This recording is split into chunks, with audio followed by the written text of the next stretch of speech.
comment qualifier la finance Ouais, d'accord, c'est des questions comme ça.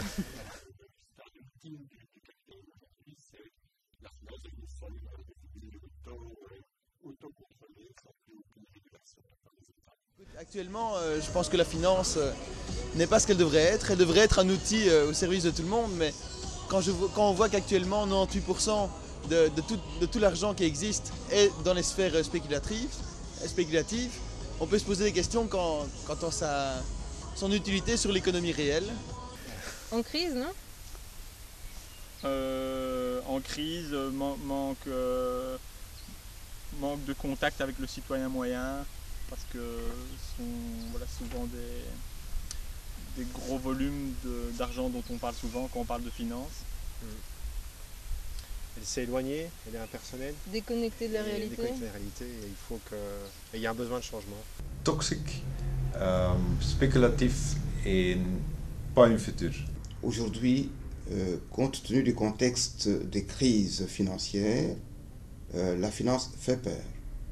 La confiance, qui est l'élément essentiel sur lequel repose le fonctionnement de la finance, a été entamée. C'est un grand casino. C'est un grand casino et comme toujours quand on joue au casino, c'est les plus nombreux qui perdent.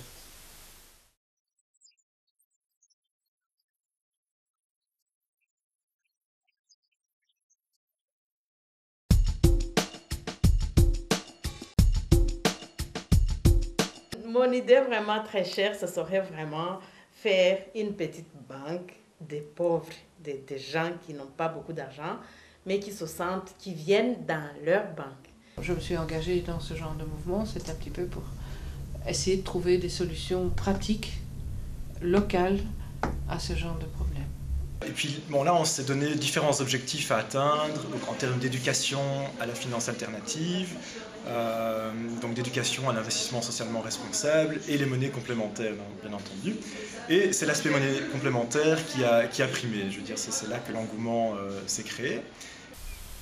De rendre justement aux citoyens des moyens pour avoir une meilleure maîtrise des moyens de paiement entre autres. Voilà, on voudrait relocaliser la finance, rendre la maîtrise aux utilisateurs et que les gens se retrouvent. Ce sont les citoyens qui doivent faire pression sur les politiques pour qu'ils décident de séparer par exemple les banques d'affaires des banques d'épargne ou de taxer les transactions financières par exemple l'initiative de la taxe Tobin, qui est au départ d'ailleurs une initiative citoyenne. Donc multiplier les prises de conscience à travers des groupes, c'est permettre que la citoyenneté redevienne aux commandes de la finance en tout cas.